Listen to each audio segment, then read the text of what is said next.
የኮሌጁ የተመሰረተው 1995 አካባቢ ነው። መስራቾቹ እዚሁ አካባቢ አሁን የተገኘን ሰዎች ውስጥ ያሉ ሰዎች መስርተውታል በአብዛኛው ማለት ነው። ከሃይ ስኩል ከሁለተኛ ደረጃ ሃይ ስኩልም የመሰረታችሁት እናንተው ናችሁ። ከዛው ተወስዶ ደግሞ ኮሌጅ ያስፈልጋል ቴክኒካል ኮሌጅ ያስፈልጋል በሚል በቀድሞ ደቡብ ክልል በሚባለው ከመንግስት ጋር በመነጋገር ያው በ1995 አካባቢ ኮሌጁ እንዲከፈት ተደርጓል። ከዛ በኋላ የክልሉ መንግስት አንድ ሾፕ በመጨመር በቢዝነስ ሴክተር እና ኢንዱስትሪ ሴክተር ውስጥ ያሉ ሙያዎች ስልጠና ሲሰጥ ቆይቷል። በሂደቱ ውስጥ እስከ 2010 መንግስት ይሄኛው ኮሌጅ ሲገነባ ድረስ ወደ 13500 የሚደርሱ ዜጎች የስራ ዕድል ተጠቃሚ እንዲሆኑ አድርጓል። የቢዝነስ ሴክተሩን ጨምሮ ማለት ነው። በ2010 የቀድሞ ደቡብ ክልል መንግስት ይሄኛው ቦታ ከወረዳው በመረከብ አሁን የምናየው በኋላም ዞረን የምናየው ግንባታዎች እዚህ ላይ በማሳረፍ እኛ 2010 ይሄን ቦታ ተረክበናል። 2010 ከተረከብን በኋላ ስንረከብ ኮሌጁ ያለበት ደረጃ ያው እዛ ሲከፈት ተቋም ነው፣ ደረጃ 2 ድረስ ነው የሚሰጠው። እያደገ ሄዶ ኢንዱስትሪያል እና ኮንስትራክሽን ኮሌጅ በሚባል እስከ ደረጃ 4 የማሰልጠን ፍቃድ ተሰጥቶት በ2017 ደግሞ የወረዳው አጠቃላይ የሁለተኛ ደረጃ ተማሪዎች ቁጥር ፕሮጀክሽን በመስራት ያሉን የሁለተኛ ደረጃ ደግሞ ትምህርት ቤቶች ስፋት ታሳቢ ያደረገ እንዲሁም የከተማው ደግሞ ቶፖሎጂ አቀማመጡ አማሳኝ ቦታ ላይ በመሆኑ እንዲሁም የሆስፒታሉ ያለው እዚህ ጋር ያለው ሆስፒታል የመንገድ የውሃ የመብራት የመኖሪያ ቦታ ሊሆኑ የሚችሉ ደግሞ የሚከራዩ ቤቶች ለተማሪዎች በጣም ኦፕን ናቸው በሚል እንዲሁም በኢንዱስትሪ ላይ ያሉ ደግሞ ተማሪዎች ወይም የኛ የበፊት ግራጁዌቶች ደረጃ 5 ድረስ ቢሰለጥኑ የበለጠ ደግሞ ብቃታቸው ኖሮ ኢንዱስትሪዎች ሊፈልጋቸው ይችላል በሚል አሁን ያለው ክልል መንግስት በመስከረም 9 አካባቢ ይሄ ኮሌጅ ወደ ፖሊቴክኒክነት በማሳደግ በአራት ዘርፎች ላይ ደረጃ 5 እንዲያሰለጥን ፍቃድ ሰጥቷል። አሁን ያለው በፖሊቴክኒክ ደረጃ የሚሰጡ ሙያዎች ይዞ እያሰለጠነ ነው። ይሄ ሲባል የፖሊቴክኒክ ደረጃ ሊያሟላ የሚችል ግብአት ማሽነሪ የሰው ኃይል በሙሉ ተሟልቶለት አይደለም። ቅድም ያልኳችሁ ለማደግ በጣም ወሳኝ ናቸው የሚባሉ ነገሮች አሉ በሚል በዚህ ደረጃ እንዲያድግ ተደርጓል።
ጋት ወገሌት ያህል ቢያድባብር ቃር ጎይታ ያትርፍ እንዝር ኬሪያስማ ኢን ኬሪያጅ ኢትዮጵያ ሰላም ያህር ዓለም ሰላም ያህር ዓለም ሰላም ያህር ኢትዮጵያ ሰላም ያህር ወርቅ ይጤበር የምህረት መብረቅ ቁጣ የነወዘራ ባፈር እንዳይረድ ዩጂ ነህ ቧርም ይጠሪ አዋቂ ኤኽራ ቦባንዳ ይና ወኸ ዘንጋንዳ የጃ የነታ ሽመታ ጋበር ድርጅት ውረም ጋቲ ብርጋታ ቸነኸንደም በዘጨታት የጀኸንደም የጃ ታሪክ ባህም አዋ ጉራጌ ገመታ የጃ ባረን ከማይ ተንቀሳቀስ ዮሄ ጄዛሁ ግዘረካሱ በዝሜት ዝትጭባበሮ የራህነ ኩደንጃ ንቅ መደርስሮ አሚን አሚን ዘኳ የባነ ይና በትረሳ እንደጎታ የተሳን ማንባረም መቼ አንቅፎን ግቡ እንደሻችን ማህበራዊና ኢኮኖሚያዊ ችግሮች ናቸው። ከዚህ መካከል ጥቂቶቹ ለማንሳት ያህል ከዚህ በፊትም ተነጋግረን የተማመንባቸው ጉዳዮች ናቸው። በአብዛኛው የምንሰራባቸው እነዚህ ጉዳዮች ሆነው በተወሰኑ መልኩ መሻሻሎች እንዳሉ እናያለን በቅርብ ጊዜያት። የመጀመሪያው ነገር ከታች ብጀምር በጣም አንገብጋቢ ስለሆነ ስደት ነው። ስደት የምንለው እንዲሁ በቀላሉ የሚታይ ጉዳይ እንዳልሆነ ነው ጋበርም የወረዳችንም የሚመለከተው። ስደት ስንል ብዙ ወጣቶቻችን በለጋ ዕድሜያቸው ትምህርታቸውን ከዳር ሳያደርሱ ወደ ከተሞች የሚሄዱበት ወይም የሚፈልሱበት ነው። እንደምታውቁት በቀደመው ዘመን ማህበረሰባችን በብዙ መልኩ የሚገለጥበት ጉዳይ የነበረና ሄዶ የሚመለስ ወይም የሚመላለስ ነበር። አሁን በዘላቂነት ከተሞች ሄደው ወጣቶቻችን እዛው የሚቀሩበት እዚህ በተወለድንበት አካባቢ ያለው ማህበረሰብ በአብዛኛው ወላጆቻችን፣ እናቶቻችን፣ አባቶቻችን ብቻ የቀሩበት ሁኔታ እንዳለ ይታያል። ጋበር በዚህ ጉዳይ ላይ በጥልቀት ትምህርት ላይ ሰርቼ ወጣቶቹ ተምረው እዚሁ የራሳቸው ስራ የሚፈጥሩበትና እዚሁ ወላጆቻቸውን የሚያግዙበት ትውልድ የሚተካበት ሐሳብ ይዞ ነው የተነሳው። ሌላኛው ከትምህርት ጋር ተያይዞ ነው። በጥሩ ሁኔታ ትምህርት ቤቶች ተደራጅተው ተማሪዎች የሚጠብቁ ቢሆንም አሁን ያለው ትውልድ በብዙ መልኩ ትምህርት ጠል እንደሆነ አንዱ የተገኘው ውጤት ነው። ሌላኛው ከእርሻ ስራ ጋር ተያይዞ ነው። ማህበረሰባችን በእርሻ በስፋት የሚታወቅ ቢሆንም አሁን በተወሰነ መልኩ የእርሻ ስራው የመተው ሁኔታ ብዙ የማይታረሱ መሬቶች በብዙ አካባቢዎች እንዳሉ የታየበት ሁኔታ አለ። ሌላኛው ከወጣቶቻችን በተለይ ከወጣቶቻችን ስነ ምግባር ጋር የተያያዘ ጉዳይ ነው። ያልተለመዱ ይሰማል ከማህበረሰባችን ባህል ስርዓት ጋር ያልተለመዱ የስነ ምግባር ጉድለቶች እየተስተዋሉ ለምሳሌ እንደ ስርቆት ያሉ ወንጀሎች እየታዩ ያሉበት ሁኔታ እንዳለ በዳሰሳ ጥናት የተለየ ነው። ሌላኛው ባህላዊና ማህበራዊ እሴቶቻችን በብዙ መልኩ የምንታወቅባቸው አሁን እየተውናቸው እንደሆነ፣ ሌላኛው ደግሞ እነዚህን ሁሉ አጠቃሎ የሚይዘው ከድህነት ጋር ተያይዞ ነው። የጉራጌ ማህበረሰብ ስራ ወዳድ ማህበረሰብ እንደሆነ በሌላው የማህበረሰብ ክፍል ይታወቃል። አሁን ግን በተወለድንበት አካባቢ ድህነት በጣም ተንሰራፍቶ እንዳለ መብላትና የሚበሉትና የሚጠጡ የሚለብሱት ያጡ ወገኖች በብዙ መልኩ እንዳሉ የታየበት ሁኔታ አለ፣ ተሸፋፍኖ ካልሆነ በስተቀር ማለት ነው። ስለዚህ እነዚህ ጉዳዮችን መነሻ አድርጎ ነው ጋበር ወደ ስራ የገባው። ትደብሮ ነው ጥፎ ዘንጋ ታፈኮ የቸነሁ በሩ አጥው ዘንጋ ተገጋሁ የተከተል ያቸነሁ ለም የተከተል ጋገና የና ከፈተ በእውነት ፍርጥ ባንደፋ የሙታ ከፈተ ቀናይ ቱርጋ አደራሁሽ አፈር ያዋት ወራ አፈር ጥብጦ ይሮ እንደባ በድሜ መናው በእውነቱ ዛኩት ዝሙዝን የኋይ ጨለማ ግዝየ የደገር ከንፈራው ታቦን የለን ከንፈራው ትንክሶ ሸባሮ እንደ በድሜ መናው ይያገግመናው ዘኋ ይሉምጊ የለን ከንፈር ቢሮክሻ አንደኸው አሁ ትደብሩ ታበሩ ውስቢታን ታቆሙይ እካይቸነሁ አሁ እንወሄ ዘንጋሁ ቋሚ ይሄድ የዝሽ ሰብ ሸኽ ትትገቡ ጋሞ ቤታሁ ኑረህልብ ወሄ ዘንጋ ኑረህልብ የወንጀል ታህድሮ የበከለ ቲቡይ እጃሁ መናሁን በክሳሁ አንፈስኩን ታጥመዝሩ ቲቡይ ጎታ ብቃሁ ጎታ ግየበ ይወጣህን ምክም ወሄ ዘንጋ ጥብጥንግባ እያበረ ማታህ ጎታ ምራወ አላህ ነሰል ዝጎታ ወህያት የጀንደም እያበቁሜናና ዝብዘ አራጀሁም ሰቢር ቅምቃር ያዥ ብድሜታ እያበኃይለ ሥላሴ ከለት ከምብን ከድሰናሁም ትንሽክረከረ ኋም ዲያመር ጎታ ኋም እድሜያዌ ኋም ንቅንሽ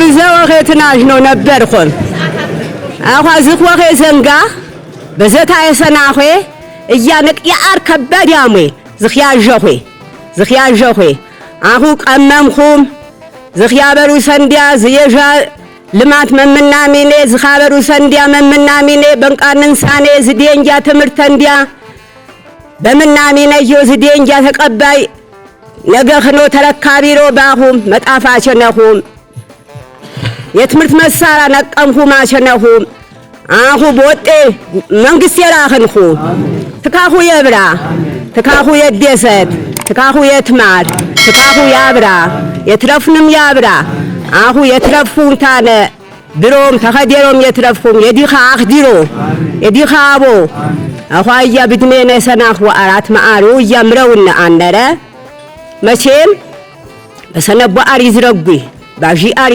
ይውጂ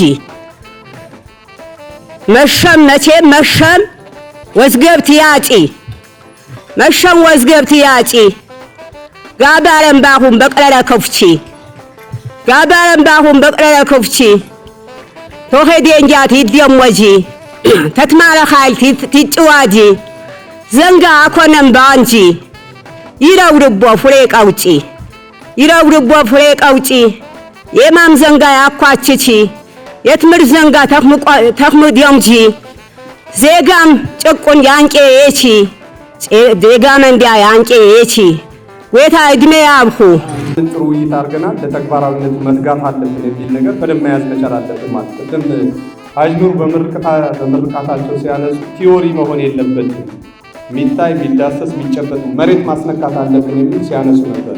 ስለዚህ ይሄ ጉዳይ አጠቃላይ ያነሳናቸው ችግሮች መሬት እንዲነካ ባለቤቱ እኛ እንደሆነ ጋበር ምንለው ሌላ የተለየ ሰው እንደሌለ እጃ ነው የጃ ተወላጅ ነው አመራሩ ነው።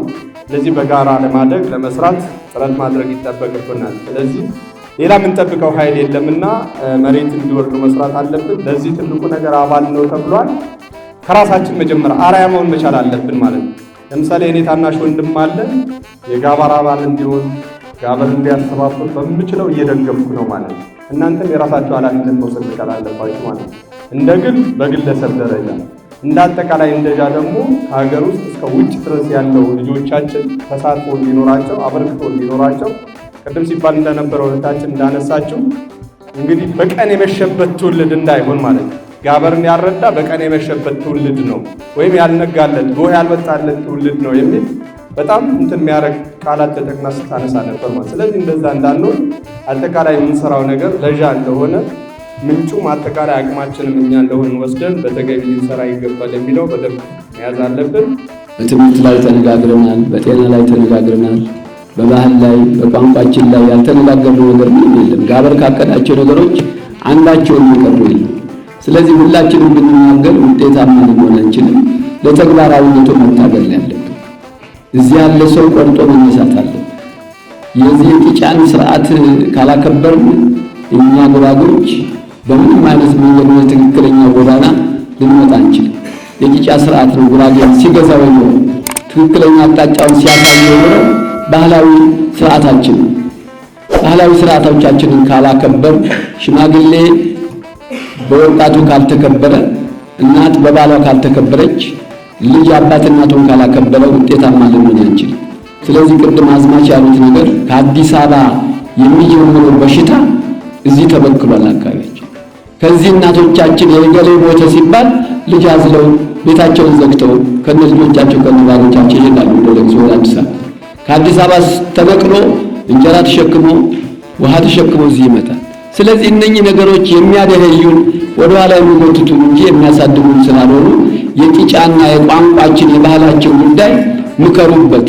አንዳንድ አካባቢ ላይ ከረምቡላ እየተስፋፋ ነው የሚል ወሬ እንሰማለን። ማገድ አለብን። ከተቻለ በየሰፈሩ ኳስ ሜዳዎች፣ ኳስ መጫወቻዎች ኖረው ልጆች ወደዛ እንዲያዘወትሩ ማድረግ አለብን። ዝም ብሎ ገንዘብ ለማስከፈል ብሎ ልጆቻችን የሚያበላሽ ካለ የለም ብለን መከልከል መቻል አለብን። ሌላ የምንሰማው ይሄ ግሮሰሪ ነገሮች በየመንደሩ ጭምር እየተከፈተና በመጠጥ ቤት መጣላትም ጭምር አለ ይባላል። ይሄም መቆም ያለበት ይመስለኛል። መጠጥ ቤቶች ከተማ አካባቢ እንጂ መኖሪያ ቤቶች አካባቢ ሊፈቀዱ አይገባም። ሌላው ቅድምን ተነስቶ ነበር ይሄ ጋበር አንዳንድ ሰዎች ላለመርዳት ሲፈልጉ መልካም ነገር ማደናቀፍ የሚፈልጉ አሉ። ጋበርን አሁን ከሃይማኖት ከፖለቲካ በአንድ ወቅት አሁን ማዕከላዊ ኢትዮጵያ ያወጣቸው የተለያዩ ግብሮችን ጋበር ያመጣብን የሚሉ ሰዎች ይሰማል ነው የሚባለው። እኛ የለንበትም። ከምንም ላይ ማዕከላዊ ኢትዮጵያ ታውቁ እንደሆን ጉራጌን ብቻ አይደለም ከምባታን፣ ሀዲያን፣ ስልጤን ሌሎችም አካባቢዎችን በሙሉ የሚያስተዳድርና ከምን ላይ ገቢ ልሰብስብ ብሎ የሚያወጣው ነው እና ከእንደዚህ ነገር ላይ ጋብርን የሚያገናኙ ሰዎች ትክክል አይደለም። ሌላው ይሄ በተነሱት ላይ ቄጫ ጃባይ ባረም የጃምቢያ ላይ የሚባል ነገር በእውነት በተወሰኑ ሰዎች የተነሳ የጃ ስም መጥፋት የለበትም። ሰርግም ለቅሶም የቸርግ ሊካም የተባለው የጃ የተስማማበት ነገር እስከሆነ በፊት አንድ ርዕሰ መምህርም ወይዘሮ ዘነበችም ብለውታል። ይሄ የማስከበር ኃላፊነት የመንግስት ነው። የህዝቡ ስምምነት ነው። ህዝቡ የደገፈው ነገር ነው። ህዝቡ ከጎናችሁ ነው። ከክፉ ነገር ልውጣ ሲል ያንን ማስፈጸም የመንግስት ነው።